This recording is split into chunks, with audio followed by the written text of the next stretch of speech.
Comment maintenir la relation avec mon ado en période d'examen? 1. Les années lycée, c'est la scolarité, mais c'est aussi plein de préoccupations comme son intégration à un groupe, son développement physique et affectif, sa sexualité. Bon courage! Viennent se rajouter les choix d'orientation et les examens. Ou comment amorcer toute ma vie à 17 ans. En somme, ils doivent tirer un panier à 3 points en pleine tempête. Oui, ou marquer un but en plein tremblement de terre. Ou ils doivent déterrer un trésor pendant un tsunami. Non, un volcan. C'est bien un volcan, non? Ah oui, c'est bien ça. 2. Vous souhaitez le mieux pour lui et vous espérez que sa réussite scolaire en sera la clé.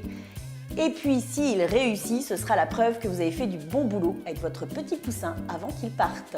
Et ouais, d'ailleurs, ce départ imminent vous enchante et vous terrifie, d'autant qu'il tombe en plein dans votre quarantaine. Il y a de quoi électriser l'ambiance.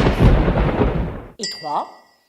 Si vous avez du mal à maintenir le cap, gardez à l'esprit 3 règles d'or. Votre cyclone est beaucoup plus petit que le sien et comme c'est vous l'adulte, c'est à vous d'être le soutien.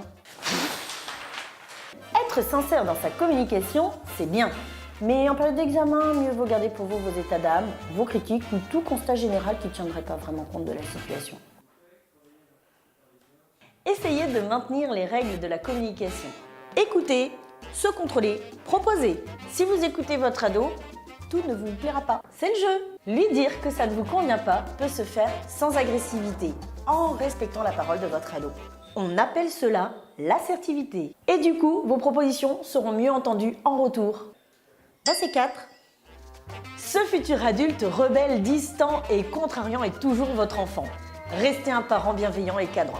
Bienveillant, aidez-le à gérer ce stress, qu'il soit bourreau de travail, en panique ou complètement nonchalant, ce ne sont que 3 expressions de son angoisse. Ne focalisez pas sur la forme que prennent ses angoisses. Identifiez et nommez avec lui ce stress tout à fait compréhensible et aidez-le à mettre en place un équilibre vie sociale, vie scolaire. Aidez-le à faire un planning, proposez-lui des activités sympas en famille.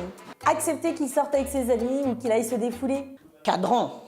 Même face aux rafales, autorisez-vous à être inflexible sur l'alimentation en poussant un peu sur les oméga 3, la qualité et la régularité du sommeil en accord avec ses besoins, l'accès à son smartphone, une interaction toutes les 14 secondes, ce prolongement de lui-même risque de l'empêcher de se concentrer.